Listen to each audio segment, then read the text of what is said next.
We are back for Season 3 and we have done a lot of business over the summer. We've already kicked off the season as well. We're currently on the 4th of September. We need to talk about transfers. And the big question, much like last season, who has replaced Don Ballard is Don Ballard. For the 3rd season in a row, we have got our man and he's transfer listed by Southampton. But he costs £10 million. So we're not going to bring him in. However, he's just signed a new contract. He was out of contract at the end of the season, but he's clearly just signed a new deal. That's kind of frustrating. But Ballard is in on loan for another season. We are paying some money for him. It's only about £350,000 for the entire loan, so that's pretty good if he gets us maybe, 15, 20 goals a season. Don Ballard is just one of 13 players to join us over the summer, and in order for us to do that, we have had to shift on some players. Tom McIntyre has left, moving over to Watford for £3 million. There might be some sort of sell-ons and various other clauses in there as well, but Tom McIntyre wasn't going to play. Once we signed 63 central defenders in January, we didn't need Tom McIntyre anymore, so he's been moved on for a decent sum. Another defender who's moved on for a not so decent sum is Cameron Burgess for £300,000. He's moved over to Birmingham.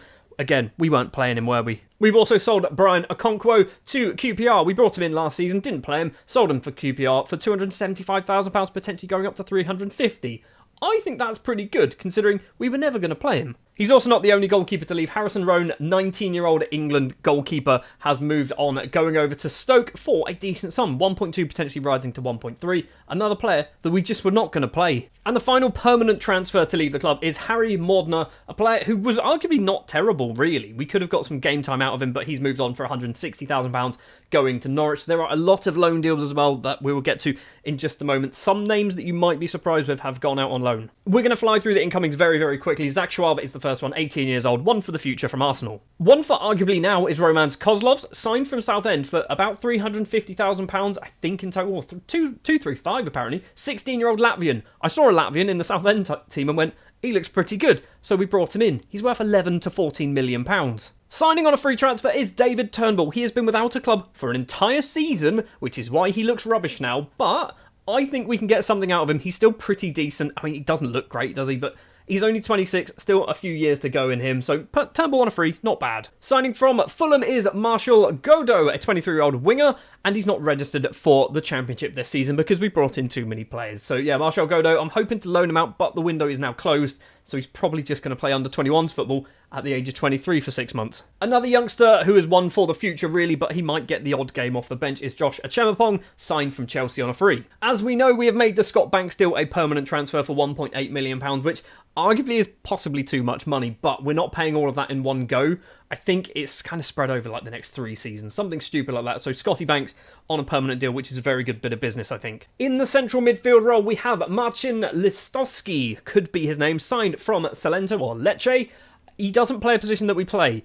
I am kind of thinking of training him up to be that defensive midfielder. I did consider playing sort of a 4-2-3-1, that's the formation, with an attacking midfielder, and that's why I brought him in.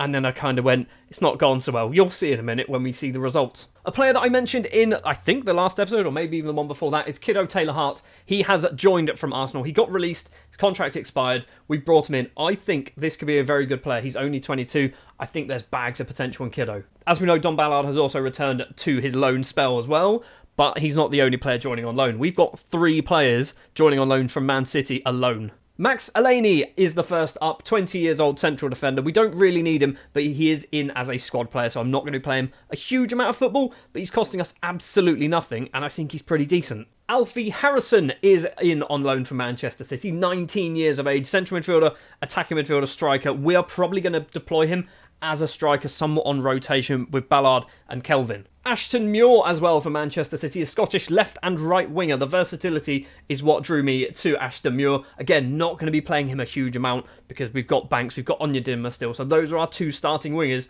But Ashton Muir, with that versatility, allows us to basically put him in on either flank. And we've also gone to Arsenal to bring in Keon Edwards on loan for the season. He's costing us about £450,000, but I think he is potentially better than Don Ballard. I think we might have a fight between Ballard and Edwards to be who is our number 1 striker, who is our top goal scorer. Edwards has yet to play for us. We signed him in on deadline day, and we have not played a match since. So that is all of the transfer business joining the club. Loan deals leaving as well. We've got a whole bunch to talk about. A few big ones we should probably mention. Joe Williams going to Avellino in Italy in Serie C for some reason. Ridevout as well going over to Alacoron in Spain. Probably the third tier in Spain. Why are they dropping so far down? I don't understand. Will Dennis going to Notts County if we jump back a season as well and scroll right down to the bottom? Here are some of the ones that might be actually quite interesting. Bonswell to Rotherham. We've got Leai to Mansfield. Basil Chuma to Northampton. I thought we're not going to really play him this season. So this one, I'm not sure was a good idea. Honestly, I'm not sure. He's dropped down to League 2. If he plays a full season in League 2, he might come back a much better footballer. And so far, the season has been horrendous. It's been absolutely appalling. We did not score a league goal until the 4th game of the season, and this is why we changed formation. We lose against Stoke. We lose against Leicester. We lose against Plymouth. We changed the formation back to the 4-2-4 that we were playing the last few seasons, and we beat Bristol City. We then beat Sunderland as well. We beat QPR in the Carabao Cup, and we draw 1-1 with Burnley, which actually, on paper, sounds like a good result. Burnley have started the season worse than us, so maybe that's not a best result, is it? It does mean that this is how the league table looks. We're currently 14th place, 6 games played so far. We're going to have 2 matches in today's episode, kicking off against Bolton, and then, do we do Bolton and Sheffield United? Maybe we just do those two. Sure, why not? So then the starting lineup for the Bolton game will be pretty much what we played last season. It's Cavallina in goal, Ferguson, Mepham, House and Guinness Walker, Offenborough and Hamilton in midfield, Banks and Onyedinma, Kelvin and Edwards up front today. You might be wondering where's Don Ballard. You probably spotted earlier, he's currently out injured. So yeah, we're not going to be playing Don Ballard today. But I think this is a pretty good starting 11. If we have a look here, this is the formation that I was playing. And in that position there, we either played, what's his name? I've forgotten his name, Turnbull, or Listowski were kind of the 2 players that were kind of rotating in that position. It didn't really work, did it? So we're going to go back to this. We're going to start Edwards as that advance forward, and we're going to have Kelvin as the pressing. They did suggest playing Harrison, but I kind of don't want to play too many loaned players if I can help it. So obviously, this is match day number 7 in the league, and I think Bolton are doing quite well. They're up in like maybe 6th or 7th place in the table. We're down in 14th. We should be good enough to win this game. Last season, we played very, very well. I think we've just kind of ballsed up the start of this campaign, which might come to bite us in the long run. Edwards has the ball. First touches in a Reading shirt. Guinness Walker on that left-hand side. 4 options maybe in the box. Onyedinma gets past his man, crosses it in. It's found Edwards, and Edwards spins, blasts it into the back of the net. Not even 6 minutes played. We take the lead against Bolton, and Edwards with his first goal in Reading colours. And this is what I mean by Edwards might be better than Ballard. I think Edwards can get 20 goals this season. Ballard, I think, can still get 20 goals himself, but I think it's one or the other. We can't get both. 18 minutes on the clock and a misplaced pass from Courtney House finds Jones. It's been, okay, fair enough, we've got the ball. Offenborough to Ferguson, on the ground finds Kelvin. Banks on the right. On the ground again, Kelvin's going to go for a run. Edwards is trying to break the offside trap. His first touch isn't the best. Onyedinma's first touch is very good though. Dinks it over Baxter. It's 2-0. Not even 20 minutes played. Onyedinma, by the way, wanted a new contract. I couldn't afford to give him a new contract, so I asked the board, and they gave him a new contract. He's on £28,000 a week. He's our biggest earner by a fair distance at this point. Ferguson with a throw. Just before the half hour now. Banks to Ferguson to Offenborough. Just about gets there. Finds Hamilton, and Mika Hamilton just wide of the post. Obviously scored his first goal for Man City the other day, playing as a striker in the Champions League. We're playing him as a defensive midfielder for our Reading side, because he's versatile. That's always a good thing. Forrester for Bolton. Goes for a wander. Finds Dempsey in the middle. Hamilton just sticks a leg out and gets the ball. Courtney House to Scott Banks. Kelvin's in front. Lovely spin by Kelvin, and Kelvin's effort is blasted into the back of the net as well. His first of the season. 3-0. And we are not even close to half-time. If we keep scoring at this rate, this is a 9-0. It looks like Nathan Baxter is playing pretty poorly. He's not doing awful, though, on a 6-4 in the Bolton goal. But we are just doing ridiculous at the moment. Edwards' cross comes in towards House, is nowhere near him. Sosa is going to collect it for Bolton. We need to get a goal soon, because if we're going to score a goal every 10 minutes, we've missed the 30 to 40 minute mark. We need to get a goal very soon. And then maybe another one before half-time. Hamilton to Edwards, finds Onyedinma, eventually gets it back to Edwards, and Edwards' effort goes over the bar. Should have scored. Didn't go over the bar, it was actually saved by the keeper. Banks has gone over to the left to take the corner. Crosses it in towards Forrester. Mepham's going to keep this one alive. Hamilton to Onyedinma. Hamilton back to Banks. I'm pretty sure he was offside. He's jumped to tackle anyway. He was offside. Still not quite at half-time, but Bolton maybe have a chance of their own. It is Mendy to Thomason. Plays it back to Johnston. Now Dempsey in the middle, across to Thomason again.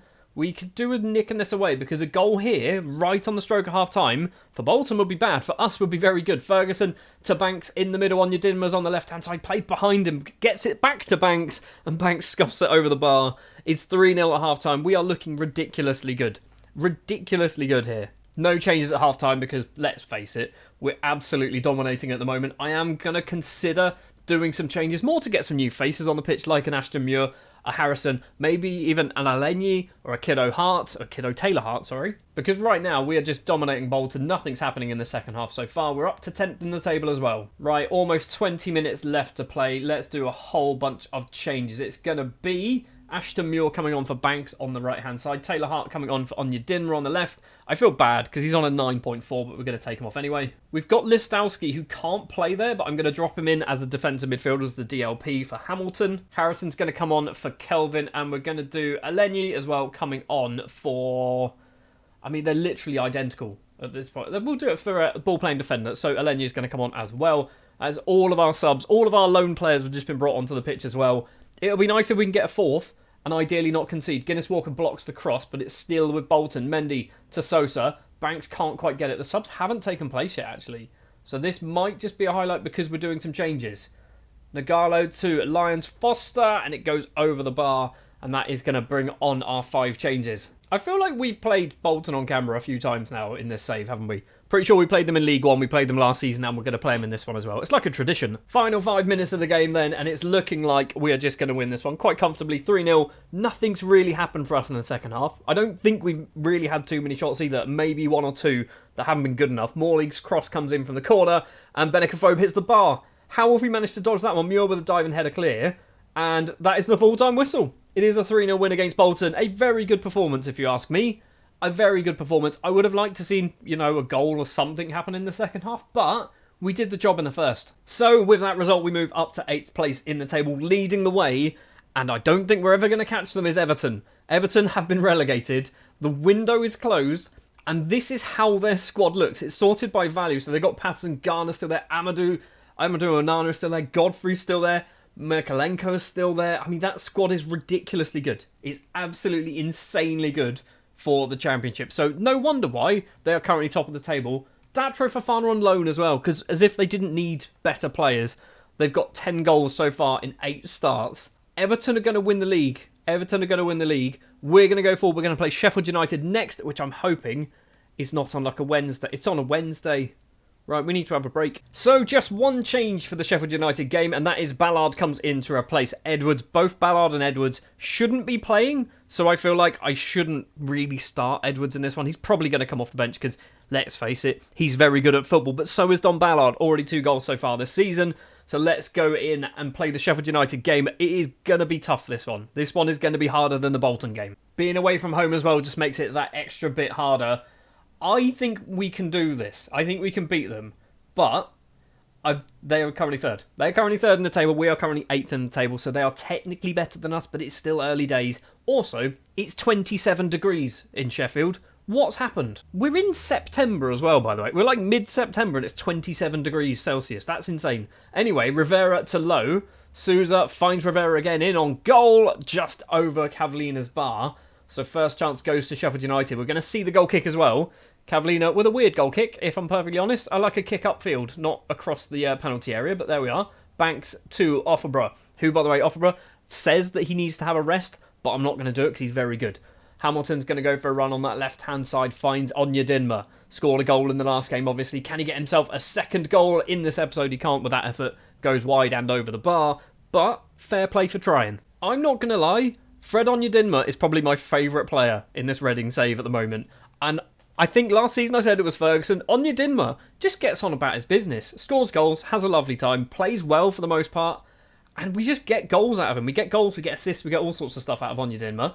Davies has the ball for Sheffield United. Not the best free kick from us. Cameron Archer, I assume that's Cameron Archer on the right-hand side. Mika Hamilton, though, nicks it off. Now Courtney House can go for a run. In the centre circle is Offenborough. Now Kelvin, right-hand side. Ferguson needs to make that run and he didn't bother. Why didn't Ferguson make the run? There you go, that's the run you should be making. Kelvin still has the ball. What's going on here? Eventually, he finds Offenborough in the middle. He's going to try and go for goal. He's been tackled. He's still alive, though. Guinness Walker on the left, crosses it in low. It's fallen for Kelvin. It's blocked by a defender, and it's going to be a corner. Scott Banks goes over to take it from the right. Left-footed corner. Are we looking for number 4, Mepham at the front post? We are. Low on the line blocks it. Hamilton to Offenborough. We're trying to get another chance away. Oh my word, Scott Banks has just whipped it onto the bar. Not only did he whip it onto the bar, in fact, that might have gone in if the keeper didn't save it. Banks is going to take the corner again. I don't know if he's any good at them. He just seems to take them all the time. Ballard back to Scott Banks, staying on side. Courtney House to Hamilton, loses out. Not what we wanted to see. Ferguson's going to keep this alive. He doesn't manage it. That was exciting. That was certainly an exciting bit of football. Shame nothing came of it. We've got 20 seconds of injury time in the first half to play, and we are going to hopefully clear it. We do clear the ball. Is this going to be somewhat of an attack, or is this just going to peter out the time and we're going to see nothing? Anya Dinmer on the left-hand side, 3 in the box. Anya Dinmer probably wants to go alone, but Don Ballard is there, gets on the end of the cross. In the 48th minute, almost on the dot, Don Ballard gets goal number 3 of the season. Anya Dinmer doing the business on that left-hand side again. And that literally was the last kick, or the last head of the first half. We go in 1-0 at half-time, looking very good. I'm not going to lie, we're looking very good. Sheffield United have had 1 shot. They've only had 40% possession as well. We probably need to bring Kelvin off. He's not doing so hot. Then again, Ballard is looking a bit tired. Sheffield United with a corner after 55 minutes. It's gone over absolutely everybody. Baldock, is he going to keep the ball in play? He does. On the ground, finds John Egan. Back to Baldock again on that left-hand side. Egan with a bit of space. Bit of a worry. Number 7's chasing him down, which I think is Offenborough. It is back to Davies. We're putting the pressure on that this has come from their corner, and we've forced them all the way back to their goalkeeper. That is gegenpress football, everybody. That is what's going on there. It is low on that left-hand side. Finds Rivera. Bit of space. He's got Ferguson in front. Get close to him, mate. Crosses it in. It's cleared by Mepham. Ferguson keeps the ball in play for some reason. I guess keeping it in play is better than a corner. Not quite sure. Davies tries to get some space. Not the best effort. Easily saved by Cavallina. And I'm hoping that was pretty much the only bit of football that Sheffield United are going to do. A lot kind of went on, but nothing of any use. Right, we're going to do Ballard coming off for Keon Edwards because of the whole fitness thing. I don't want to bring him off because he's playing well, but he's tired and obviously shouldn't play any more than 75 minutes. Banks as well is going to come off for Muir. I think that sub is going to happen fairly regularly throughout the season. Anything else? I mean, do we bring Alfie Harrison on? He's not really a striker, is he? As a pressing forward on support, he can kind of do it. He doesn't have some of the physical numbers, but I think we're going to do that as well. Harrison's going to come on, so Edwards and Harrison will be our 2 strikers for the final 25 minutes. Courtney House's free kick finds Ferguson. I thought that was just going to go straight to the Sheffield United left winger there. Hamilton in the middle, goes for a little run. It's not the best run, was it? Wasn't the best run. Hamer finds Maggopa, could be his name, plays it back. Good, that's what we want. Muir can steal it away. On the ground to Hamilton, the Man City and former Man City players combining. Muir again, go use your pace. That's one of your main abilities is pace. You should be able to just knock it past somebody and run onto the end of it. Davies for Sheffield United. Tom Davies at Sheffield United, by the way, is a very good player at this level of football, isn't he? Bogle on the right-hand side. Can he get... He's got 2 options in the middle. Cross comes in. It's found Brewster. Back to Hamer. Rivera's inside the penalty area. Tries to get... What's happened there? What's gone on there? The ball's hit the post, trickled along the line, and we've managed to clear it, and that highlight ends. That is most certainly a bullet dodged, but another one is ready to come in straight back towards us. It is Ahmed Hodzic's headed effort straight into the hands of Cavallina. Don't think that was really highlight worthy, but apparently it was. Right, time for some more changes. I'm thinking Hamilton off Eleni as a central midfielder? No, we're going to do Listowski. We're going to keep doing that to get Listowski to be competent as a DLP. I think we'll just do 1 for now. We've got another stoppage that we're allowed to do, so we can do our final 2 changes once that stoppage kind of takes place, which I'm thinking maybe in about 5 or 10 minutes' time. Mepham's head forward. Harrison heads back. Ferguson to Muir on the right. Harrison's going to carry on his run. It's found Edwards in the middle. Now finds Harrison. Harrison's long-range effort goes past the keeper. It's not going to count for some reason.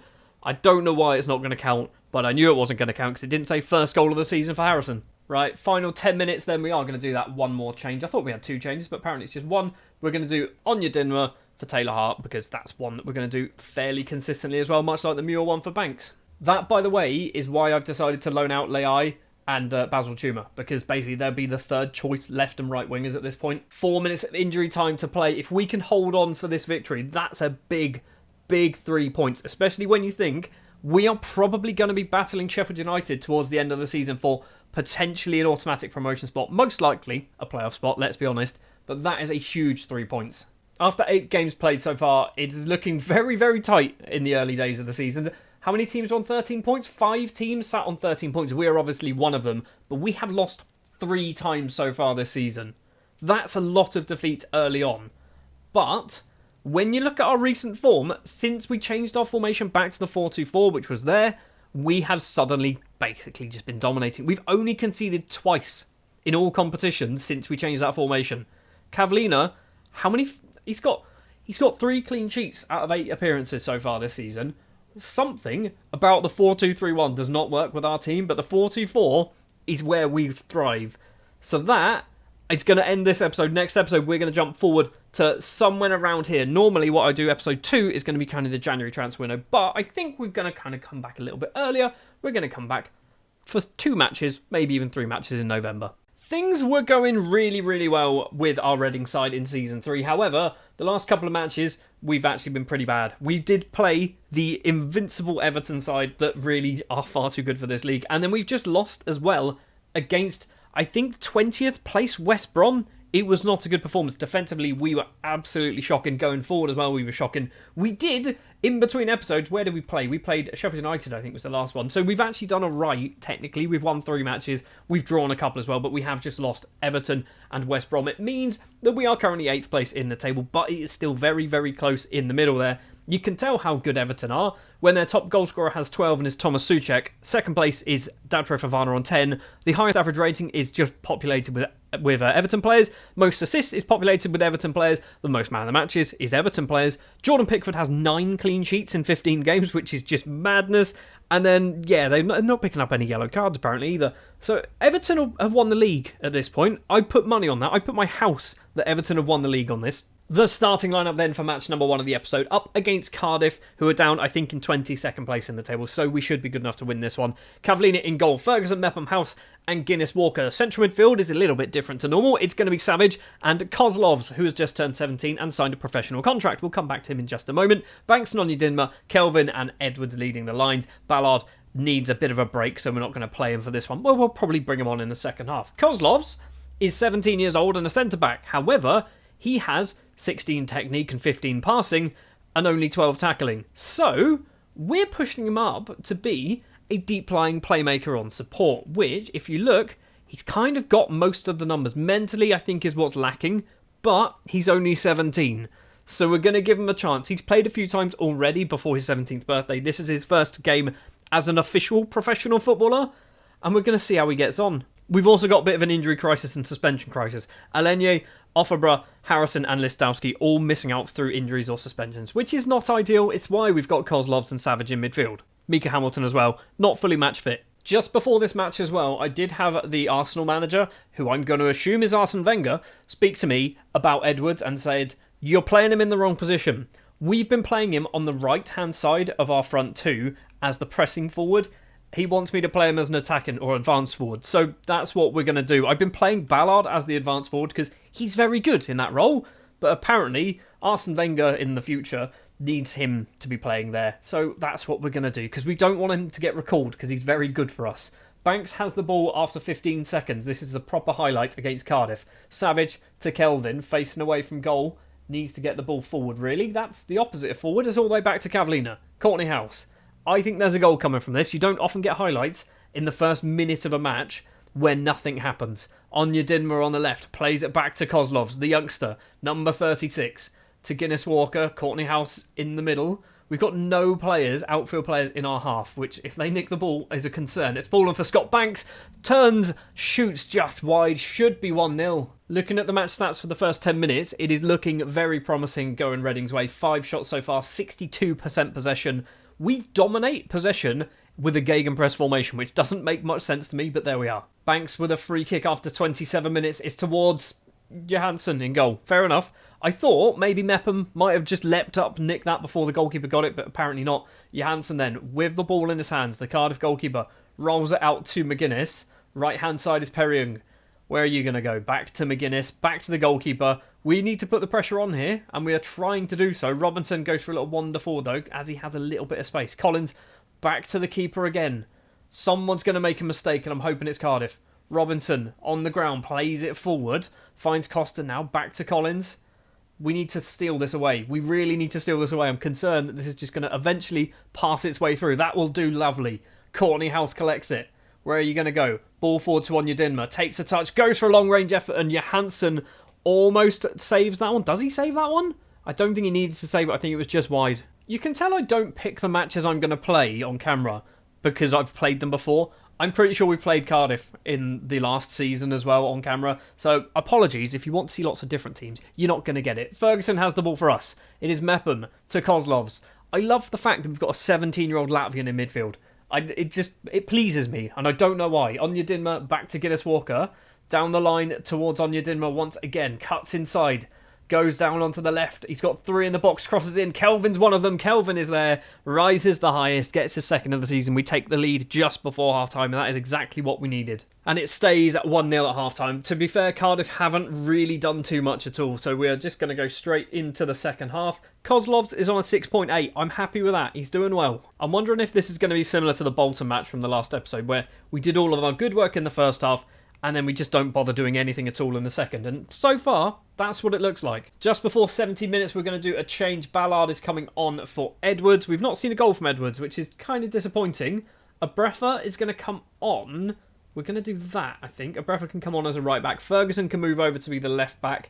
Any more changes? Onyedinma's playing well. Banks not so much.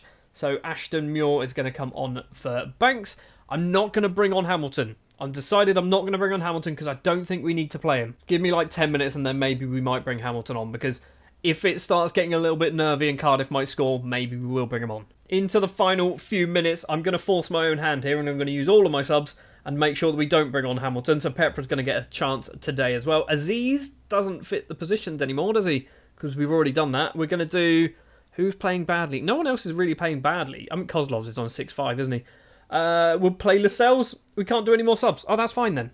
Apparently I can't count. We've got a late chance. Charlie Savage is the man over the free kick. 89 minutes, so 1 minute of normal time plus any injury time. If we can get a second, it's game over. It's towards the back post. It's fallen for Kwame Pepra, and Pepra gets his first of the season. He's not going to get a lot of chances this season, if I'm perfectly honest, because there are 3 lone players who are ahead of him in the pecking order, and Kelvin. But Pepra's there, bagging another goal, securing 3 points against Cardiff. Looking at those match stats as well, we looked pretty good, didn't we? XG of 2.6, although admittedly, the Pepra chance was like an XG of a 0.9, so it was very difficult for him to not score, but 3 very good points. Not quite good enough to move us into the playoff spots just yet, but we still have 2 more games to play in this episode. Next up, we're going to go forward. We're going to play Middlesbrough, and I've just seen Everton have dropped more points. A 2-2 draw against bottom of the table Plymouth. What happened there? Fair play to Plymouth. Match number 2 then, it is Middlesbrough at home. It's been a while since we played the last game because there was a small international break. We're going to be playing Boyce Clark in goal because Cavallina did pick up an injury. He's almost back from it, but not quite. And I thought, you know what, Boyce Clark is good at football. Let's give him a chance in goal. Ferguson, Mepham House and Guinness Walker in defence. That is our back 4. I think if anyone breaks into that back 4, it is because of injuries and injuries alone. Savage and Hamilton in midfield. Offerborough still is out suspended. Banks, Onyedinma, Ballard and Edwards leading the line. That should be our front 2 for the season. But I really want to play them that way round. But I need to for the Arsenal manager. I want to find out who is the Arsenal manager. It's still Mikel Arteta. Okay. So I'm not quite sure where Middlesbrough are in the table. I think they're like a mid-table side. Maybe sort of like 12, 13, something like that. Literally bang smack in the middle of the table. And we are obviously pushing for that playoff spot. Can we just... No, we can't change that at the moment. Fair enough. It is Courtney House with the ball though for us. 7 minutes. Hamilton to Savage. Plays it back to Mepham. We're going to go for a lump upfield or maybe not. Takes a little wander across to Courtney House. House and Mepham as our 2 centre-backs. I absolutely love that partnership. Hamilton finds Onyedinma. 3 in the box. His touch is awful and it's cleared. Scott Banks is going to keep it alive though. Banks goes off to the left-hand side. Finds Hamilton. Dinks it over to Ferguson for some reason. Not sure why that was the pass to go for. And now McGree can go for a run for Middlesbrough. In the middle, it's somehow managed to go literally through Mika Hamilton. Boyce Clark makes the save. Middlesbrough somehow get a corner out of that. And I don't know how they managed to do it. And we are going to see the corner as well. Cozier Duberry is the man to take the corner towards the back post. Mepham clears it. Ferguson can get it clear further. And it's going to go off for a throw. If everything stays this way, which I'm kind of hoping it doesn't, I'm hoping we win, but we will move up into 6th place into the playoffs. But a win here should put us somewhat more comfortably in the playoffs. Courtney House collects it, left-hand side, finds Onyedinma. My favourite player in a Reading shirt this season so far, Charlie Savage in the middle, getting some rare appearances due to injuries and fitness and suspensions. Onyedinma cuts inside, plays it behind Savage, which isn't ideal, and he's gone the wrong way. Finds Ferguson eventually. Banks is there, does use Banks. His first touch isn't the best. His second is pretty good though. Tucks the ball away, his third of the season. 12.5 minutes played, we take the lead. Goal kick for Middlesbrough after, 16 and a bit minutes. I'm not sure why all of our players left and then ran back into their half, but there we go. We've nicked the ball through Charlie Savage. Is he going to go for goal? He does go for goal. Not the best effort, but the fact that we've just managed to get a chance out of literally nothing's pretty good there. Free kick for Middlesbrough outside of our penalty area. Good position. Follow Rushno. Follow Runshow. That could be his name. Decent effort over the bar though. Ferguson with a throw for us. I'm a bit concerned he's picked up a yellow card, but I'm hoping it's not going to make too much of a problem for us. Banks to Edwards. Somehow Edwards doesn't score, and he's actually kicked out for a throw. He got it more off target. Dieng with a goal kick that we're going to see for Middlesbrough. Hernandez collects on that left-hand side. Ball forward, finds McGree. Banks intercepts. We're just very good, aren't we? We're a very good side at the moment. Ballard can't quite get there. McGree to Hackney. He's going to go for a run. 4, maybe 5 Reading shirts put him some pressure on him. Cozier Dewberry collects it on the right for Middlesbrough. Does some wonderful dribbling to find some space. And Emmanuel Latte-Lath makes it 1-1. Goal kind of out of nothing. I say out of nothing. Against the run of play, they definitely did something to earn that goal. But the fact that they've done nothing else throughout the match kind of makes me feel a bit annoyed. Not quite at half-time. We've got 2 minutes and 45 seconds. Hernandez collects to McGree. Hamilton can't quite get there. Latte-Lath can't control it either. So it's back with Boyce Clark.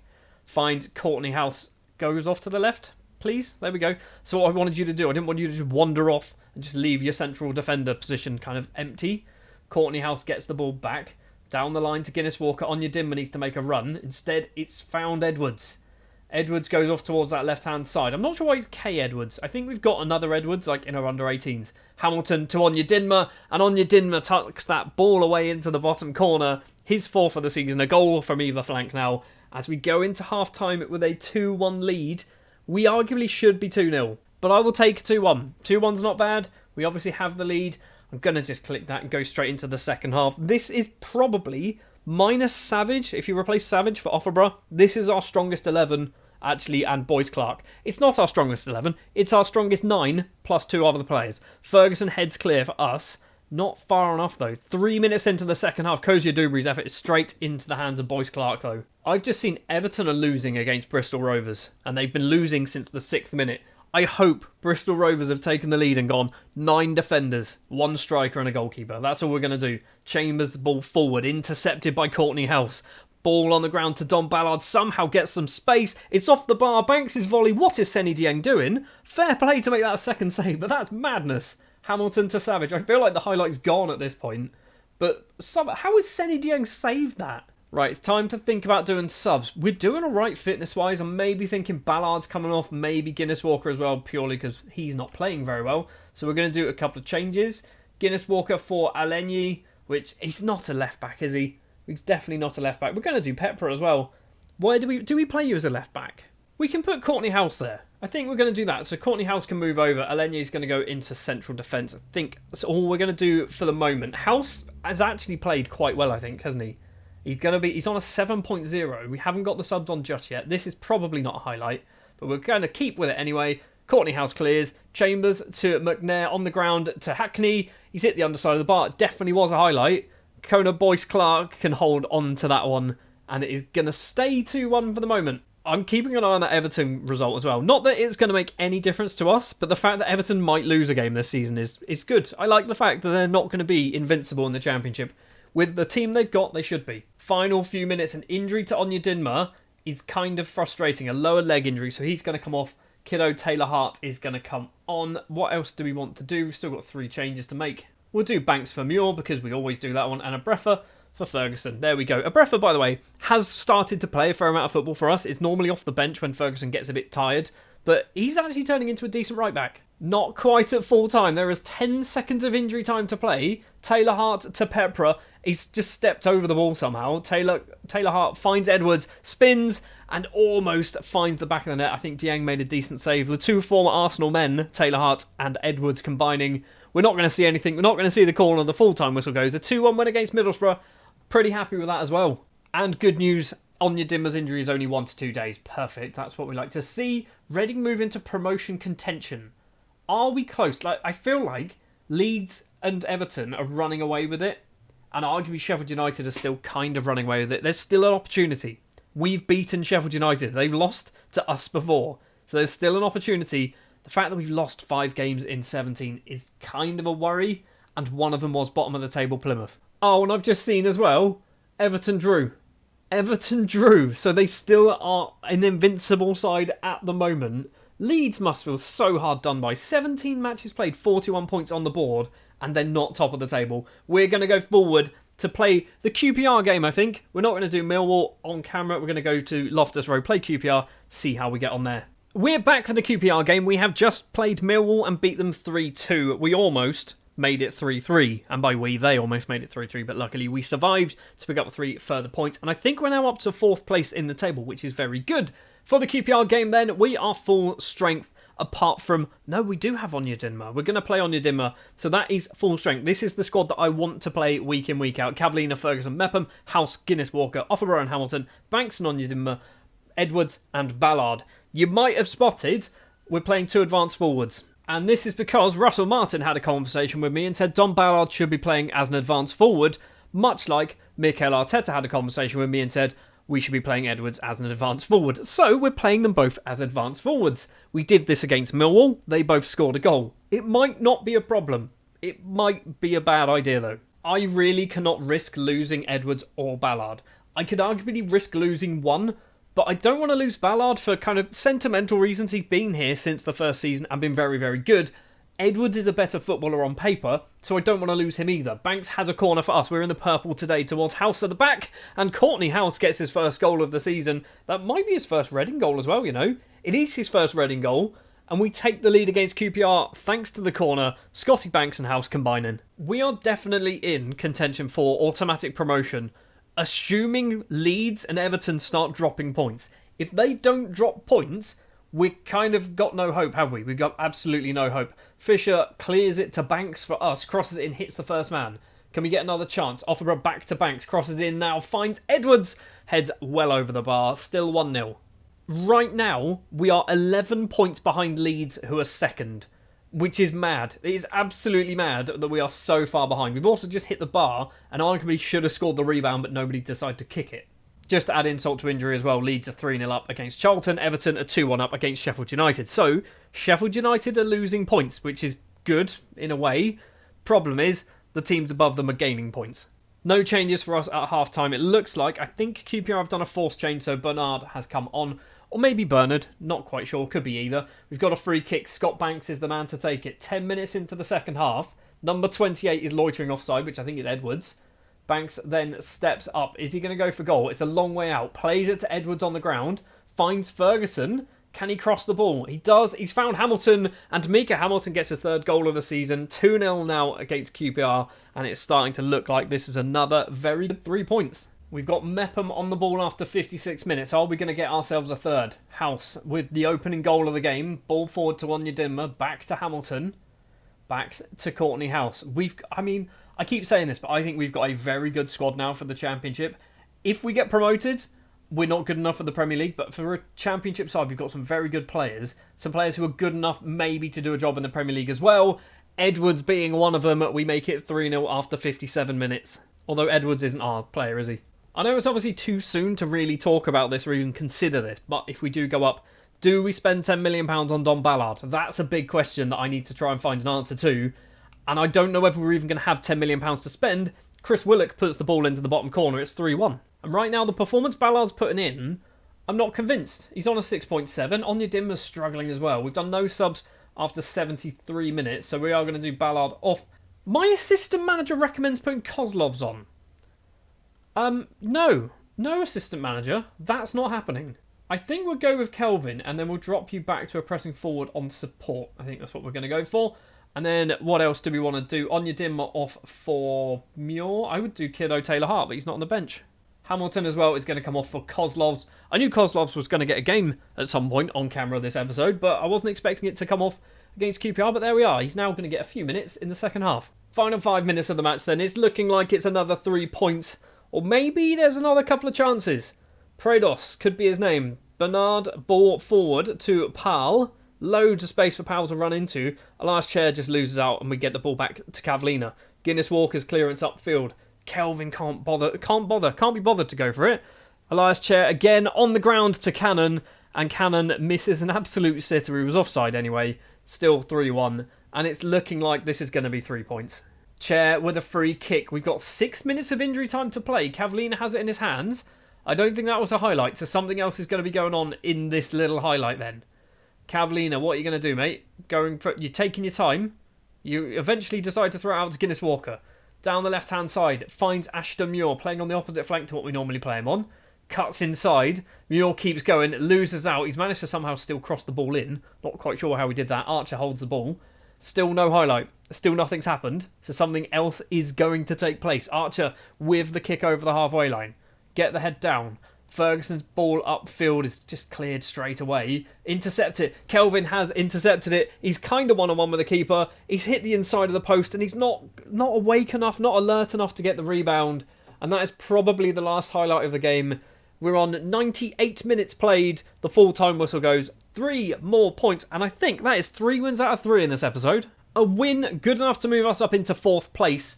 Just 2 points behind Sheffield United. Looking at it, Leeds, they won 4-1. Everton won 2-1. So they're so far ahead of us. They are so far ahead of us. It's ridiculous. I have just seen, though, Hull haven't played their game for this week, and they're playing Ipswich on Tuesday, which we're not going to stick around for. Yes, we are. We're going to stick around. We're going to find out what happens there, and after 19 games, see where we are. So are we going to finish this episode sat in 4th, or are we going to drop down to 5th place?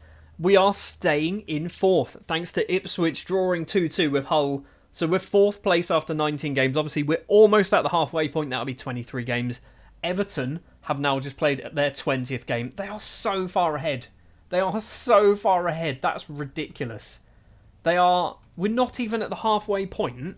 Like, that's mad. 54 points. They've avoided relegation before December. That's ridiculous. Anyway, that's going to do it for this episode. Obviously, we have played 3 matches on camera, and we have won all 3. In fact, we won 4 matches, if you include the Millwall game. Next episode, we are going to be doing a January transfer window, so we're going to be doing Sheffield Wednesday on camera just before. So on Boxing Day, we're going to do Everton, and then we're going to do Sunderland. I want to show you an Everton game, and I'm almost guaranteeing that we're going to get smashed completely, like we did earlier on, where we lost 5-2. But yeah, I want to show you an Everton game, just so you can see how good they are, really. Didn't help that Offenborough got sent off. But yeah, that's what we're going to do next episode. So January transfer window, where I'm not expecting a lot of business to take place. Mainly players leaving, unless the board give us some money. Because we're overspending on our wage budget by a lot. And that's not my fault. Anya Dimmer's new contract, which I didn't do, that's what's pushed that up really high. That's going to do it for this one. I'll see you next time. At the halfway point of Season 3, Everton are on 64 points. They've got 64 points after 24 games, technically 1 game over the halfway point, but that's ridiculous. Leeds are in 2nd on 59, also ridiculous. Sheffield United in 3rd on 50, which is probably stupid as well, isn't it? Let's be honest. If we double everyone's points, and that's kind of assuming that's how they're going to finish the league, Everton are going to finish on 128 points. That's mad. And I feel like the way they're playing, they will do that. And Leeds are going to finish on, 190, 118 points, something like that? It's possible. It's genuinely possible that's how this season can end. Anyway, we're going to have a January transfer window today, but we're also going to play Sheffield Wednesday, get absolutely smashed by Everton, and then probably play Sunderland as well. We've got no money, so when I say a January transfer window, we're not really going to do much at all. You can see as well, in between episodes, we smashed Sheffield Wednesday already at home 5-0, and then we kind of went on a bit of a dodgy run, losing against Leeds and Swansea, beating Derby, but drawing with Bristol Rovers and Charlton. We haven't done particularly well, but somehow we are still up in 4th place in the table, let's play Sheffield Wednesday. Right, because it's been obviously over Christmas, this is technically Boxing Day in game, we've got fitness concerns. I didn't think about resting people, so we're probably going to have to do a lot of resting for players, which I don't really want to do, but I guess we've got the players to do it, so we can do a fair amount of rotation. I think we'll go with that. So Cavallina in goal, Obrefo, Mepham, Lascelles and Alenyi in defence, Offenborough and Savage in midfield, Aziz and Muir on the wings, Kelvin and Harrison leading the lines for this one. If we scroll down as well, we do have injuries to Edwards. Taylor Hart is also out injured. Onyedinma is out injured. Listowski has been out injured for quite a while, if I'm perfectly honest. We might play Turnbull. We're going to play Turnbull. Turnbull, I keep training him up as a defence midfielder, but he's just not doing anything because he's not getting game time. Let's give him a game, shall we? So we have obviously just recently beaten Sheffield Wednesday 5-0. But it was certainly not with this starting 11. We played a normal starting 11 that you'd expect. So I don't think we're going to be seeing a similar performance today. This is a bit of a kick clash. Diaby with a free kick after 6 and a bit minutes. Ball on the ground to Emiliano. Is that Marcondes? Smith gets past his man and puts a ball into the back of the net. His first goal of the season, 1-0 down to Sheffield Wednesday. Not even 7 minutes played. Not the start. Really not the start that we wanted. Muir as well has just taken an absolute battering from something. I have no idea what, but his fitness has just dropped down to practically non-existent. Lascelles can clear the ball upfield for us. Lascelles, by the way, must be so annoyed because he joined in January last season, played about 3 times and then got replaced, and now cannot get into the team whatsoever. So this must be a lovely experience for him, a bit of football. Doesn't get to do it too much. Marcondes is in on goal. Marcondes probably should have made it 2-0. Instead, it is going to be a corner. Godos is the man to go over and take it. They're recommending taking Muir off for Hamilton. Savage heads upwards. Godos to Smith, edge of the area, back to Godos. Now Diaby, back to Godos again. Famewo with the ball. I think Godos was offside. He was. I'm keeping an eye on Muir because I'm hoping that fitness goes up. It's not really at the moment. Cross comes in. Aziz wasn't quite alert enough to do too much about it. Obrefo on the right-hand side. There's plenty in the middle and he can't manage to find a single one of our players. And Harrison somehow missed that. How was that not even on target? Oh, performance-wise, this is not looking good, is it? 6.4s and 5s all over the place.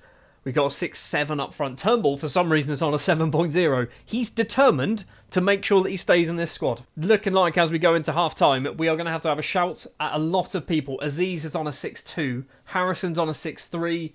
It is 1-0 to Sheffield Wednesday at half-time. I mean, I'm not angry, I'm disappointed. That's what you wanted to say to somebody on Boxing Day, don't you? I'm not angry, I'm just disappointed. Right, we're going to do Banks coming on. I know he's particularly not match fit, but we kind of don't really have the options. Anything else? Mepham's not playing particularly well. I mean, we've got to take Aziz off, haven't we?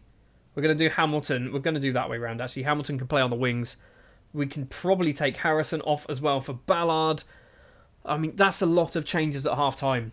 3 subs at half-time, mainly to our attacking players. I say mainly, all to our attacking players. Not a lot is going on in the second half. It's taken 62 minutes for a highlight, and Sheffield Wednesday have the ball. Balanta doesn't quite get there. Balmer just pushes Alenyi over, but the highlight carries on. Scott Banks combining with Hamilton. He's got no options in the middle. Townsend gets there first, and Townsend's going to keep the ball in play. Why did we not just pay attention and decide to run on to the end of that? Smith goes for a little run off to the right-hand side. The goal scorer crosses it in. Obrefo calmly back to Cavallina. Don Ballard. I want to see something from Ballard. Really, that's one of the big rolls of the dice that we've got, is Ballard coming off the bench. He knows how to score goals. Volks goes with a little wander, finds Smith in the middle to Byers. Sheffield Wednesday are not looking bad, are they? Diaby to Volks again. Ball forward finds Byers on the right-hand side. He's got a runner in Smith. Gets past his man a little bit as well. Crosses it in. Godos is there at the back post and Obrefo doesn't jump high enough. And Godos makes it 2-0, and that is probably game over. Not a very good start to this episode at all. Straight into another highlight. Mepham has the ball, 63 minutes, so still plenty of time to get back into this game. It's looking likely a draw is probably the target. We can still win it. We can get a goal every 10 minutes. It's fine. It's doable. Lascelles on the ground finds Turnbull. In the middle finds Savage.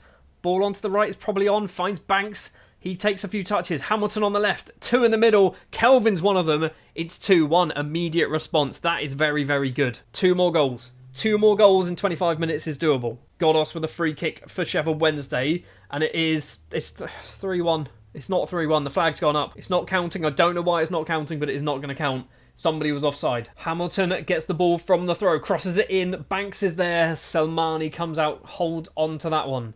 So, what is going to happen in this highlight? We've still got plenty of time, still 20 odd minutes to play. So, still plenty to go. It is Abrefa finds Savage, whose first touch is just appalling. Just absolutely appalling. Got us down that left-hand side. He's been very good for Sheffield Wednesday. Townsend in the middle to Balanta. Where are you going to go? The former target of mine. I nearly signed him in Season 2. Townsend goes for a little wonder. Kavlina makes a save. It's going to be a corner. Godos has gone over to take it as well. Still 15 minutes of normal time plus injury time. Plenty of time to get an equaliser and a winner. And as I say that, we're not going to get any highlights now for the final 10 minutes or so. Right, we need to do some changes. We need to do... I mean, you two have just come off the bench and you're tired.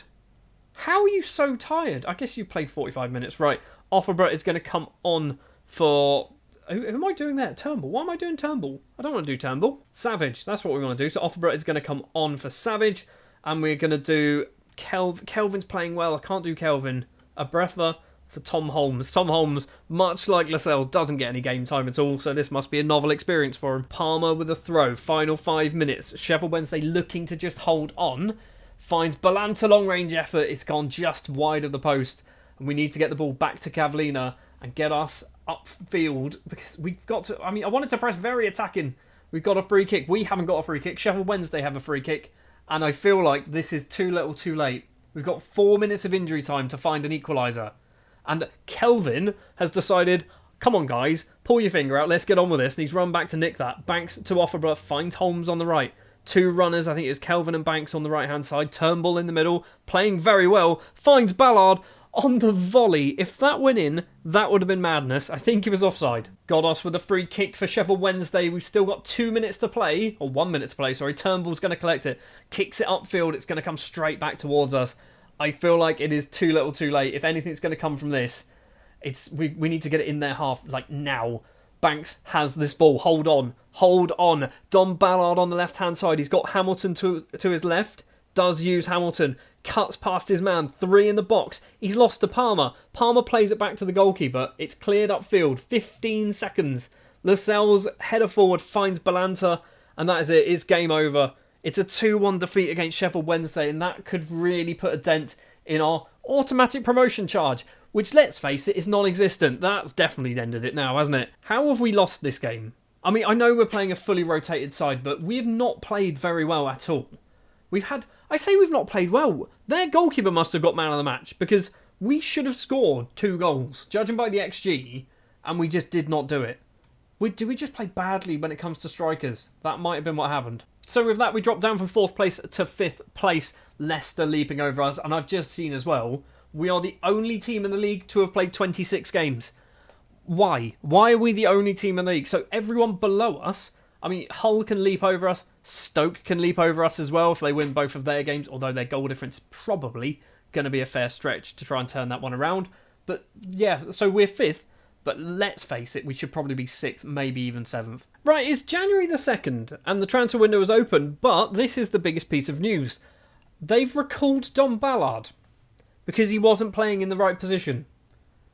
Can we see what position I was playing him in? I don't understand what you mean he wasn't playing in the right position. He was playing as an advanced forward, and you were moaning that he played pressing forward twice. He played it twice, and you've recalled him. Are you actually joking? Are you actually joking? Well, Don Ballard his Reading career is over at this point. It does mean that if we have a look, we can now play Edwards, assuming Arteta doesn't go, oh, you've not played him in that position enough, because he's actually the one who's played more as a pressing forward. I'm concerned that we might end this transfer window episode with no striker, and we don't even have the money to actually kind of invest in a striker either.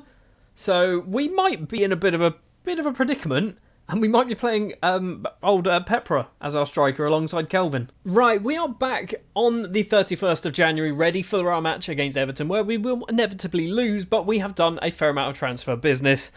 and it's going to take me some time to try and get my head around how to explain it to you. First of all, simple transfers. Jamal Lascelles has left. He's gone to Millwall for £400,000. Charlie Savage has also left. He's moved over to Watford for £1.3 million, potentially rising to 1.4, and then we gave 50% of that to Man United for some reason. We've also sold our number one goalkeeper to a championship rival in Sheffield United because they offered £17 million, I think, after all the clauses and things, plus a 50% sell-on, which, if he ends up moving on from Sheffield United in a couple of years' time, that could be potentially worth about £15 to £20 million.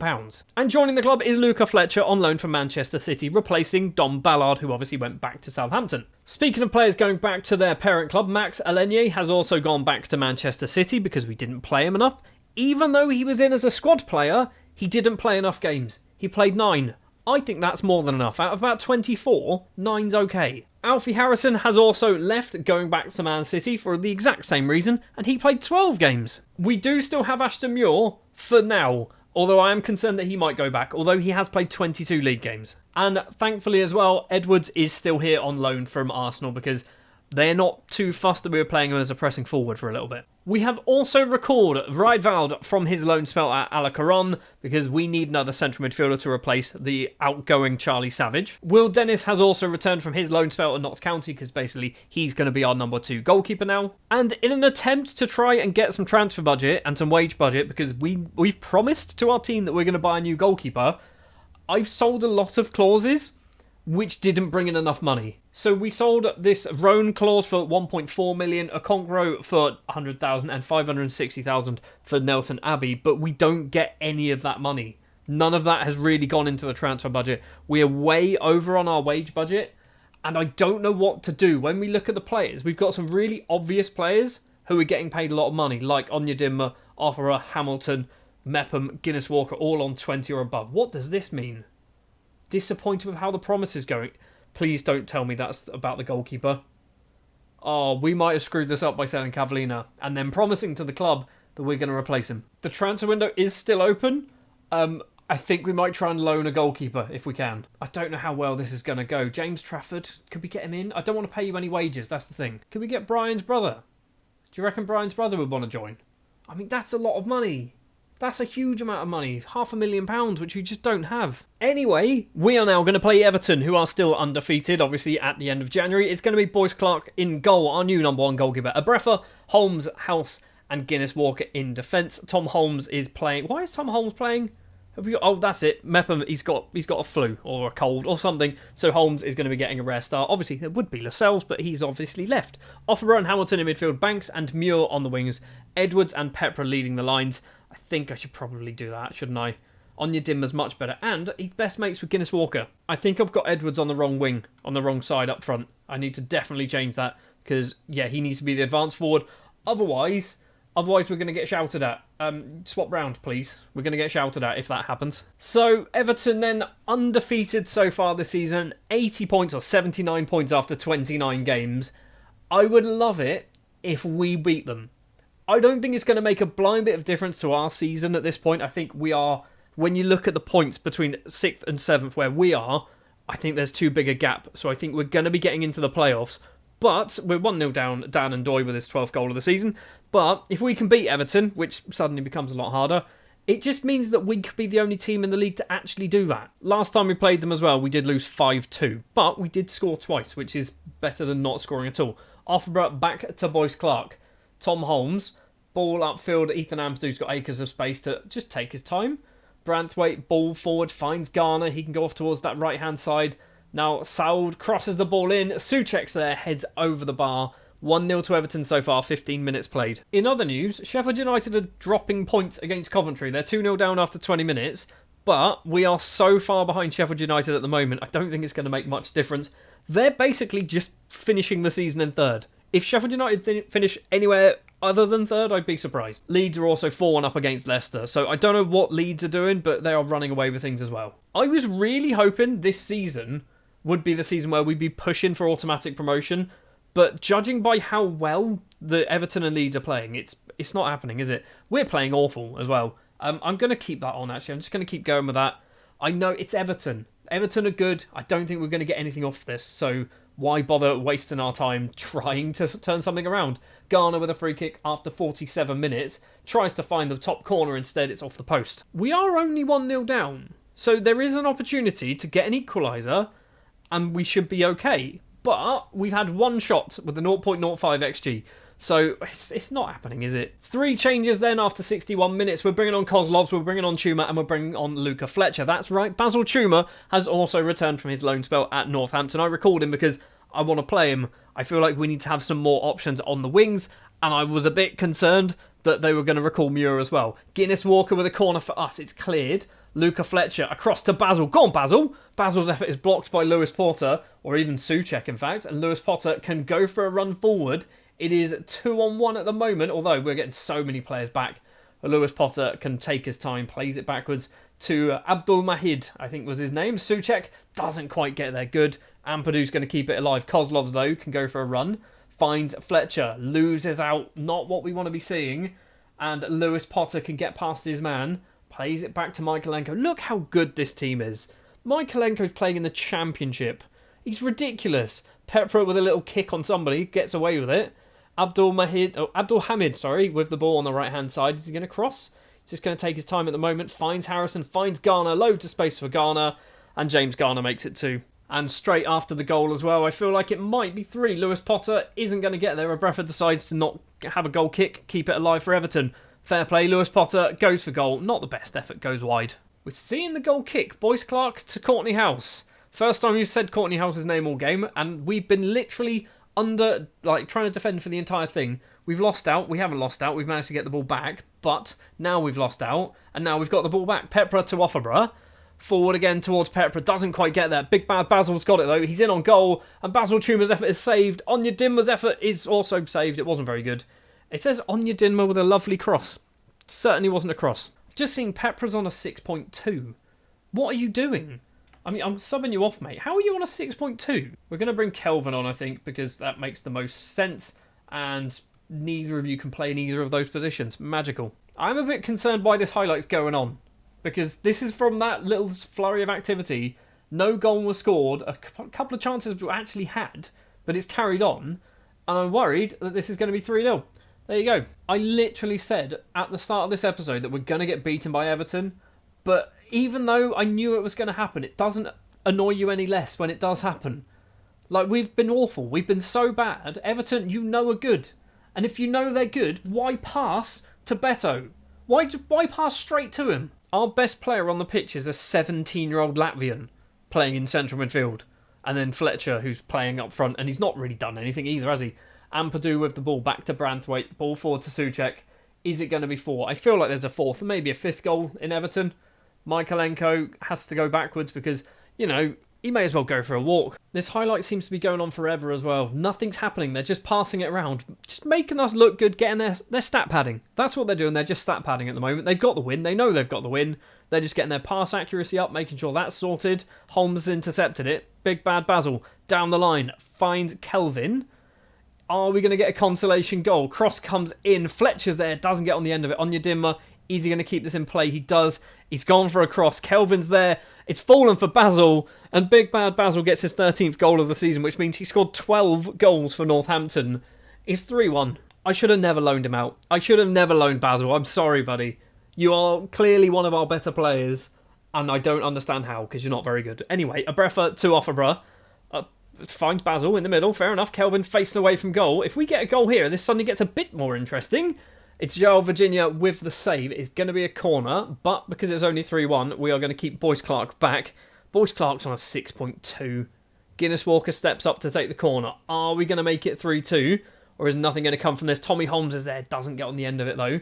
Basil collects. Basil doesn't collect. 6 minutes of injury time. It's 3-1, so even if we do score now, I feel like it is a consolation goal, much like the Basil one from earlier. Chuma tries to get some space, loses out to Ampadu, and now once again Everton can come forward. Onyedinma determined to not lose 4-1, just with a lovely slide tackle there for no reason other than he doesn't want to concede again, does he? Kelvin, first touch is awful. Absolutely appalling first touch. That was just the worst I've seen in Football Manager, I think. Harrison goes for a run down the right for Everton. 2 minutes, 20 seconds left of injury time. Guinness Walker just loses the ball straight away. Garner, is he going to get a second of the game? No, he's not, but Keane Lewis Potter is. It is 4-1. I'm very concerned that our goalkeeper is on a 6.0 and he dropped down to a 5.9. A defeat, I'm far from pleased. I mean, do we shout at people? There's a lot of people here that we can shout at. Like, a huge amount of people that I'd argue anything below a 6.4 is worth shouting at. Which, it's all of those players. I'm quite angry with how badly you played. It's demotivated a couple of them. And that keeps Everton's unbeaten run going now for 30 whole matches. Which is, it's madness. It's absolute madness. They've won the league. Leeds are in second. We're just fighting for a playoff spot. We are only 4 points ahead of Middlesbrough. That's not very far. Next match that we're going to do in this episode is going to be Sunderland at home. Team down in 17th. We should win that one. We've also got the end of January to play. I'm not going to go through who we're going to do. We're not going to do a fancy January deadline day special because we've got no money. We will be bringing in a goalkeeper on loan, hopefully. So, the transfer window is closed, and you can see there, under promises, Mika Hamilton strengthening the goalkeeping area of the first team squad is in progress. We did bring in a goalkeeper, but apparently he wasn't good enough. Although, in 2 days, it might turn around that Mika Hamilton turns around and goes, I'm quite happy with that. Personally, I'm not happy with it, but we didn't really have too many options. Mateus Liss has come in on loan from Southampton. He's on loan, I think, at Gazettepe. I think that's how it's pronounced. Gazettepe in Turkey in real life.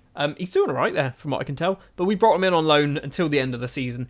He's costing us $9,000 a week, which is steep for a player that we have no intention of playing. We did also sell Marcin Listowski to Spezia over in Italy as well for £1.2 million, which we just wanted to get his wages off the bill, which was £10 million in total. £10,000 a week, in total for Listowski. So, financially, we're still not in a good way. We've just constantly been pumping all of our money into the wage budget to try and just balance that out, and we're still well over. So, if we don't get promoted this season, next season, we're not getting promoted, basically. That's kind of the goal, because we need to get promoted to sort this finances out. Next season, we need to sell to sort the finances out, and we're not going to be able to replace players if we have to sell our best players, if that makes sense. Right, we've got to the 4th, and Mika Hamilton said there's more time. There's more time. He's prepared to wait until the next transfer window. Okay, right. I mean, we did strengthen in goal, but clearly not the right. So, in the summer, we need to buy a new first-team goalkeeper, which is perfectly fine. Okay, we can do that. Wink, wink. We'll probably sell Mika Hamilton in the summer. Let's be honest. Somebody comes in for £15 million, we'll probably shift him on. Right then, the final match of the episode is going to be at home against Sunderland. It's going to be Boyce Clark in goal, Ferguson, Holmes, House and Guinness Walker, because we still have a little bit of sickness there with Mepham in defence, Offenborough and Hamilton, Banks and Muir in the wings. I mean, do we do this? Let's do that. Let's put Banks on the other side. Basil Tumer and Banks, there we go, on the wings. Pepra and Edwards up front for this one. I'm tempted to play Kelvin over Pepra, but Pepra has kind of, since he's come into the first team, has done quite well. So I'm kind of okay with it. We've also got Mateus Liss on the subs bench as well. He's not going to make his debut unless Boyce Clark is just awful. Then we're going to see Liss coming on, or unless Boyce Clark gets injured, which is also a possibility. Now, this is definitely a winnable game, and a game that we need to win, because Middlesbrough are hot on our heels. We're almost 1-0 down. Edwards can clear the ball there. Middlesbrough are definitely hot on our heels.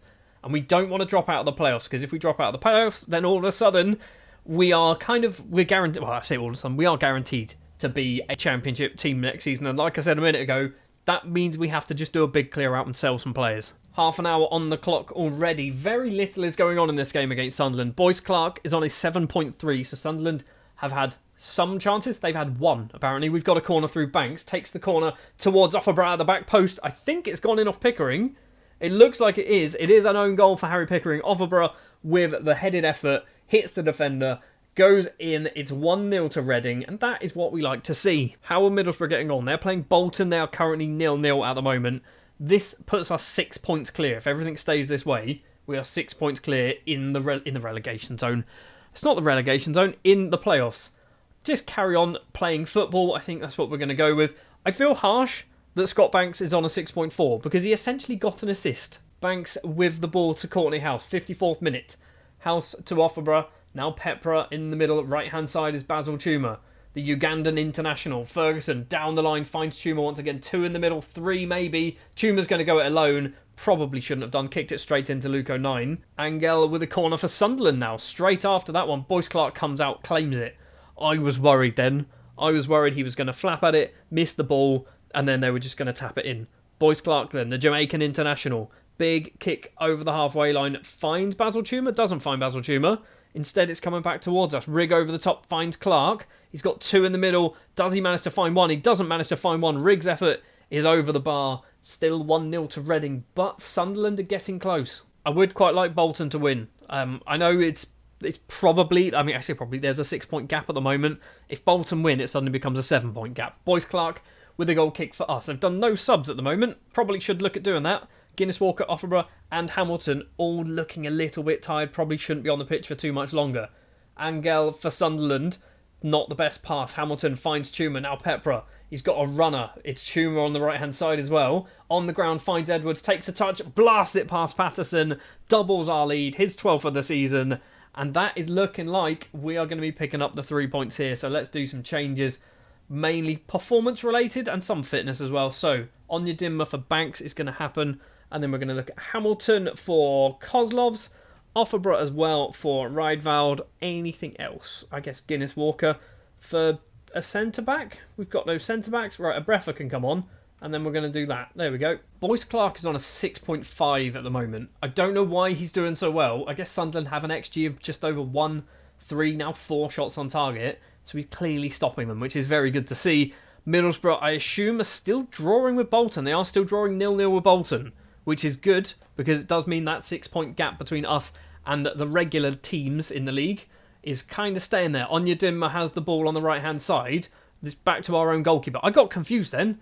I was wondering why nobody was coming to tackle us. It's because we were going the wrong way. Onyedinma gets the ball back. Forward finds Chuma. He's been kicked. That's not fair. Ekwa has it now for Sunderland.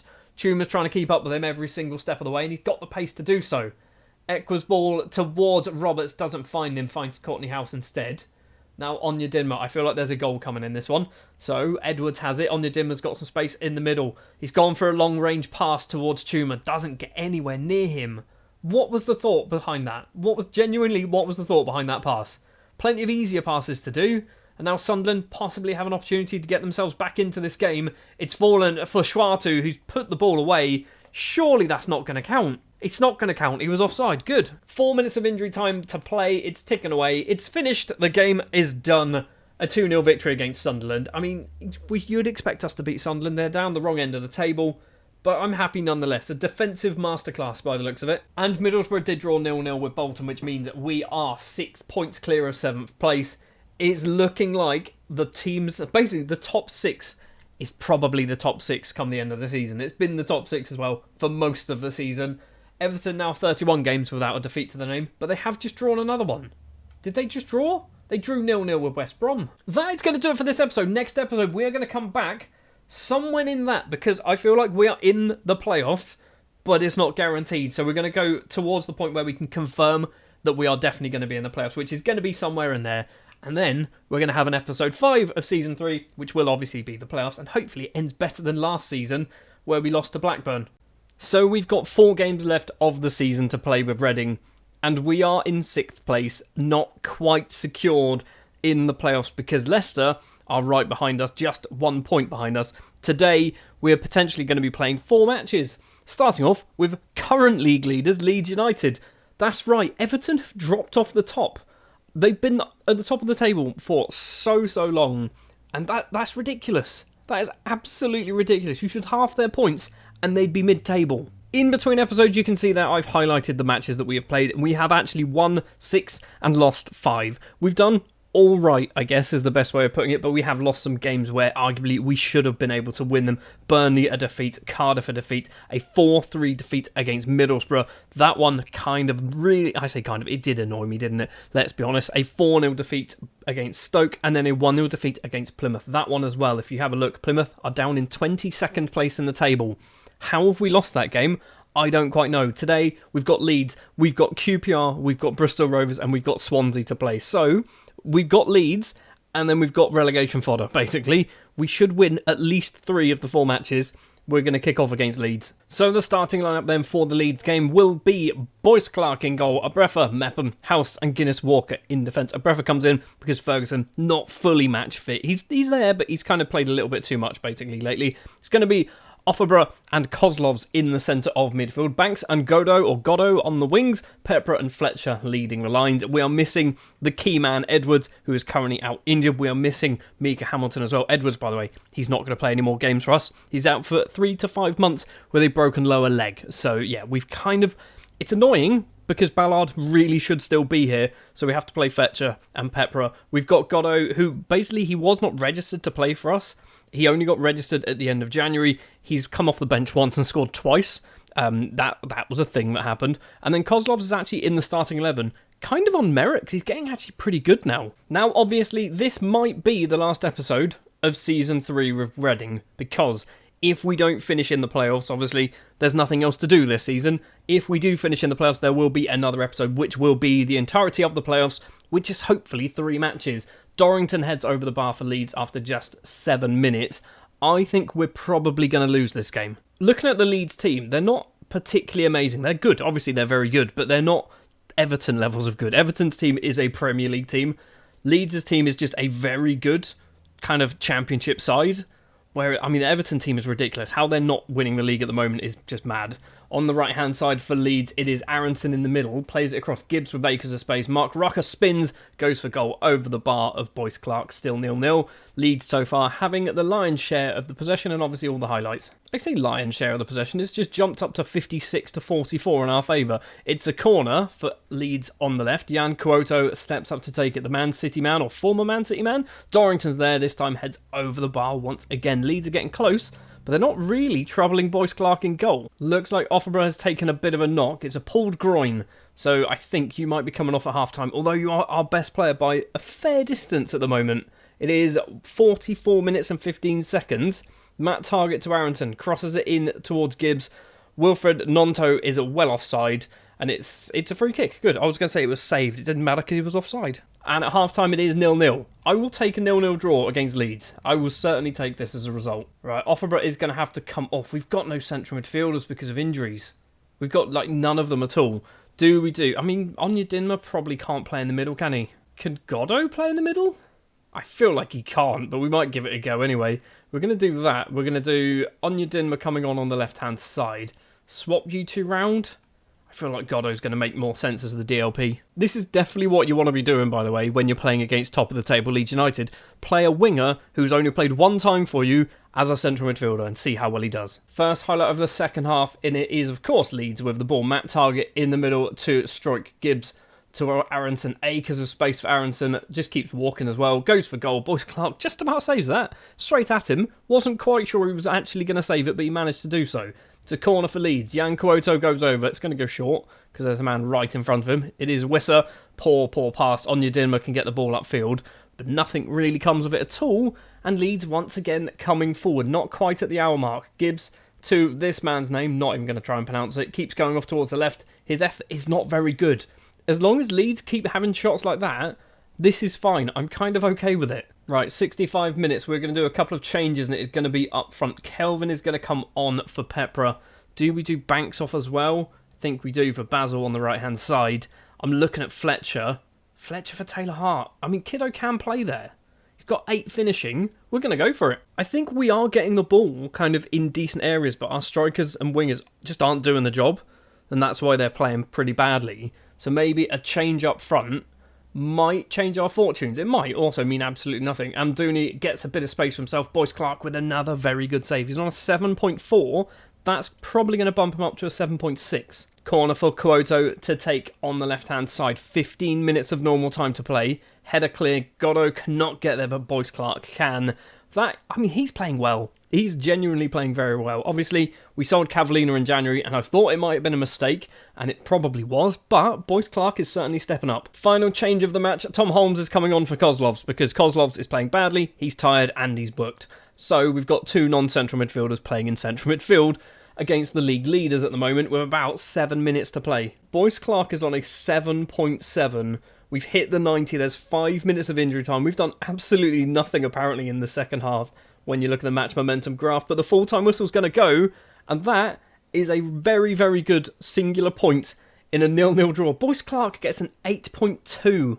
I don't think I've seen a goalkeeper get an 8.2 before. So our result did move us up to 5th place, but then on the Saturday everybody else played, and it looks like both Burnley and Leicester. So Burnley winning 2-1 against Swansea. Leicester, where are Leicester? I can't see them. They beat Millwall 1-0, which means we do drop out of the playoffs for the first time in, I think, quite a while, to be honest. We've been, is that 6th? Yeah, so we've not been out of the playoffs since match week, 17, 16? So, I mean, that's kind of annoying, especially when you think of how badly we started our season as well. The fact that we've just dropped out with 3 games to play. We're going to go forward now. I'm going to not play the Bristol Rovers one on camera because they are 24th. We will play QPR though. I probably should have played the Bristol Rovers game on camera because it was a 5-3 victory. Scott Banks with a hat-trick, Ashton Muir with a goal, and also Roman Kozlov scoring his first goal for the club as well. The problem is, everyone else around us also managed to win their games, which means we are still sat in 7th place as we go forward to play QPR in a few days' time. And then we finish off the season with a match against Swansea, who are safe from relegation. They've got nothing to play for. QPR might be a bit of a struggle. Right then, for the QPR game, this is the starting lineup that we're going to go for. It's going to be Boyce Clark, obviously, in goal. Ferguson, Mepham, House and Guinness Walker, Offerborough and Kozlov's in midfield. Banks and Muir on the wings. George and Fletcher leading the lines. Who's George, you might ask? It's Verrill George. He is a real man, and this is going to be his debut. He has scored 13 goals in non-competitive games so far this season, and we're going to give him a chance. We don't have any strikers, basically. We've got Kelvin, we've got Pepper. Pepper's not very good. Kelvin's not very good anymore either. And then we've got Edwards, who's out injured. We've got Basil Tumer, who's also now picked up an injury as well. So George is going to get a chance up front. We do have Miko Hamilton back from his injury, but he's definitely not going to be playing. I might bring him on if we need something to happen or we need a central midfielder.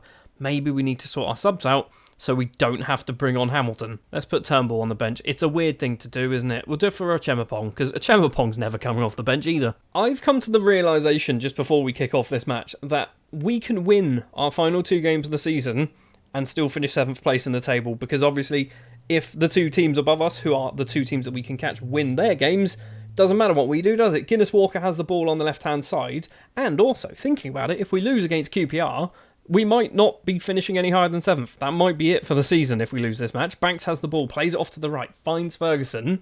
Is he going to get that cross into the middle? We've got George in the middle. It's towards Fletcher at the back post. And Luca Fletcher gets his 6th goal of the season. Lovely chicken dance as well to celebrate. I think that might be his first goal on camera, isn't it? He's not been very good for us, but he's got 6 now. I do miss Don Ballard. I really do miss Don Ballard. I'm annoyed that he got recalled. It completely out against my control as well. He just got recalled by Saints and they don't play him. And I'm annoyed because we would have played him every single game. Muir finds Kozlov's, goes off towards the right-hand side. Banks collects it on the ground to Fletcher. Can he double our lead and double his tally? He does so into the bottom corner. 7 minutes played, 2-0 up against QPR. What is going on? We are up into 5th place in the table at the moment if everything stays this way. But Leicester, I need to find out who Leicester are playing and who the other team, I've already forgotten who they are. Is it Sheffield United? It's not Sheffield United. Hedges has it for QPR, finds Elias Chair, back to Fox. I was going to say Danny Fox. Danny Fox must be about 45 at the moment. Banks loses out to Powell. I think this is actually the second time we've played QPR on camera this season. Clark Salter finds Fisher. Now Cannon back to Clark Salter again. I think Clark Salter's a good signing for QPR, isn't it? Fox has it. Back to the defender. Are we going to nick this? I feel like we're going to steal this and there's a counter-attack coming along.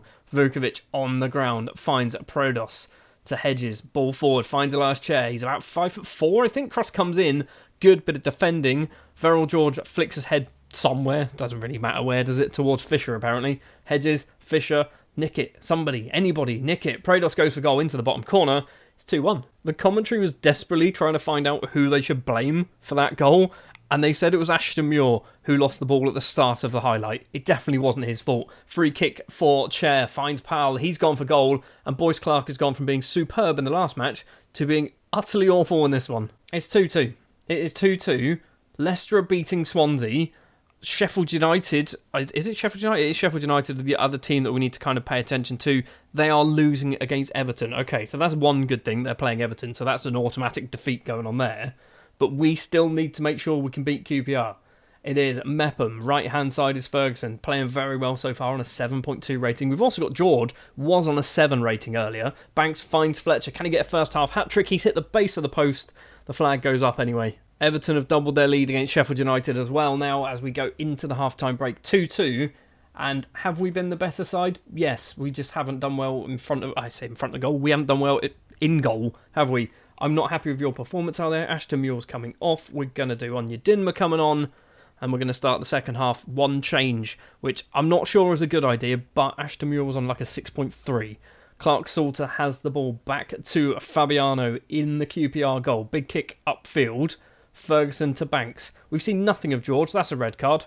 That's a red card for Fox. What's his name? It just says Fox. He's gone anyway. Straight into another highlight though, straight after the red card. We need to get this ball. Mepham forward, finds Banks. I want to see a Verrill George goal. That's what I want to see. Prodos, one of the goal scorers, goes off to the right-hand side. Loads of space on the ground, finds Cannon. Back to Hedges, in the middle is Chair, and we're 3-2 down. This is not ideal. This is really not ideal. What is going on? I knew QPR would be tough because obviously they're in a relegation scrap. They need to win games in order to not get relegated. But the fact that we are clearly the better side, we've got one more player than them now as well, and we're just not really doing anything at all. Onyedinma on the left-hand side for us. Cuts in towards the middle, goes for a lovely little run. Guinness Walker crosses it in. Verrill George is there at the back post, doesn't bother jumping. Banks controls it just about, gets some space for himself. It's fallen for George, and Verrill George on his debut makes it 3-3. He's celebrating, although, guys, get the ball back on the centre circle because we do need to win. I'm just happy Verrill scored, to be honest. I mean, grand scheme of things, we do need to win, but Verrill George scoring, I'm happy with that. Courtney House doesn't win the headed effort, and now Elias Chair. It's 1-on-2. I mean, he needs some support, really. We should be able to easily snuff this attack out. Chair goes off to the right-hand side. Gets it past his man, finds Hedges, Kozlov's back there, and we've tripped each other up. Cannon goes for goal, and oh my word, Boyce Clark, what are you doing? Boyce Clark is easily to blame for 3 of those goals. What is he doing? He's on a 6.3. Everyone else outfield, bar Courtney House and Onyedinma, is playing alright, and then Boyce Clark has decided he wants to be the worst footballer in the world all of a sudden. Chair with a free kick. Is it going to be 5-3? It better not be 5-3. Onyedinma, keep that in play, mate. Keep that in play. Good job. Counter-attack time. We've still got 22 minutes to play, so we've got plenty of time to get ourselves an equaliser and then a winner. Onyedinma loses out, keeps hold of it actually, crosses it in, finds Fletcher, cross it. No! Guinness Walker across to Ferguson, plays it back to Mepham. Ferguson wants it back and gets it back as well. We've got so many players in the box. Ferguson tries to get some space for himself, back to Scotty Banks. Arthur with some space, goes for a long-range effort. What are you doing, buddy? We're going to lose this game. We are genuinely going to lose this game. 15 minutes left to play. I need to really think about doing some subs. Guinness Walker to Kozlov's. Offenborough in the middle. Plays it forward to nobody. In the middle between our two players, between Ferguson and, I assume, Banks. And now QPR can come forward. Offenborough nicks it, though. Good. Verrill George to Fletcher. What have you done? It was easier to score. You're offside anyway. We're playing so well. We're playing really well. We're just not getting the goal right. We're going to have to do that, aren't we? Turnbull's coming on. I don't want to bring on Hamilton. Turnbull's going to come on as the DLP. I don't want to do that, really, but I feel like I might have to, because if they had another chance, they're probably going to score it. Onyedinma's coming off, actually. That's the thing we're going to do. I know he came on at half-time, but he is playing awful. He's on a 6.5. So Kiddo Taylor-Hart is going to come on for the final 10 minutes. It's not going to happen, is it? It is not going to happen. If it stays this way, we are still within a chance. We are still within a chance. We've got 6 minutes of injury time. A draw is not good, but I guess it's better than losing. Turnbull finds Taylor-Hart. Goes off towards the right-hand side. Everyone had to hold up their runs. Banks is in on goal. Fabiano makes a save, but I think he was offside. He was. We've lost. We are going to lose. Sheffield United are still... We can still catch Sheffield United. We can still do it. I mean, the fact... How have we lost that game? I mean, Boyce Clark is how, isn't it? Boyce Clark is 100% how we lost that game. Thrash arms. I'm far from pleased. And then you, buddy, you cost us. Throw it, catch it, mate. Good. Appeared unsure and disheartened. Do we play Mateus Liss for the final game of the season?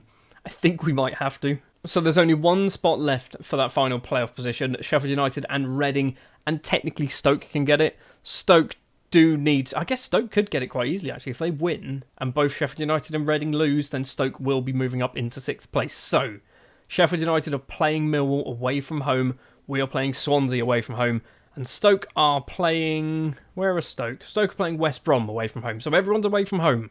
Good. I'm concerned. I feel like we're finishing 8th, you know. I genuinely feel like we're finishing 8th. What's even more annoying, that result from QPR still relegated them anyway. I can't believe we're doing it, but we are. Matthias Liss is going to be our goalkeeper for the final game of the season, where we have to win, really. Ferguson, Mepham, House and Guinness Walker in defence. Offenborough and Hamilton in midfield, so Hamilton does return to the starting 11. Banks and Goddo on the wings, and George and Fletcher leading the lines, because obviously George scored a goal, so we're going to give him another chance. Very important question.